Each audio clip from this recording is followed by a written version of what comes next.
Sarap of beef steak. Oh, di ba? Sarap ng ulam.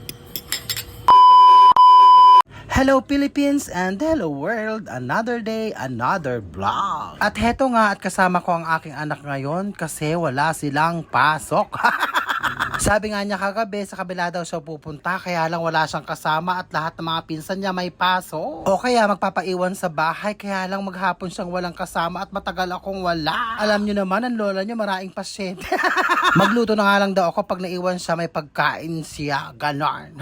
Kaya lang napagdesisyonan ko na isama na lang siya kaya lang tong bata na to laging gutom. Kain na nga yan ng lugaw at tinapay sa isang pasyente ko at heto naghahanap ng makakain kaya lang walang hotdog. Ito namang Alphamart na to, laging walang hotdog. Nako, mga tamad maglagay.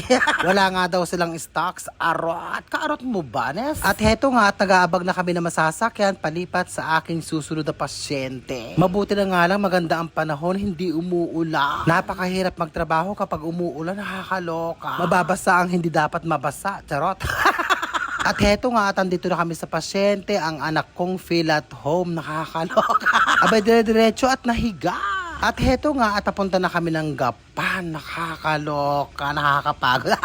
Siyempre nakakita na naman na mabibili ng pagkain kaya hayan, bibili na naman siya ng pagkain at tanghali na at nagugutom na nga daw siya. Heto nga yung kanyang binili, kanin, ewan ko lang kung ano yung kasama. Maalala ko, tuna yata yung kasama niyan, ewan ko lang kung mauubos na. Wala yata yung mga sisig na gusto niya sa may 7-Eleven sa Gapan. Katapos nga niyang kumaan, heto nga at nahiga. O diba, pak na pak ang anak ko. Sarap ng buhay o naka-aircon pa. Pagkatapos ko nga magpasyente, eto nga tinanong ko kung anong ulam nila. Bistek Tagalog, o diba, pak na pak. Tinanong ko nga kung totoong beef, totoo nga. Meron pa nga silang patolo, kabatiti, Ilocano. Nagimason, ti mga anan. Siya nga pala ang nagluto niyan, si girl, o diba, ang ganda ng ngiti.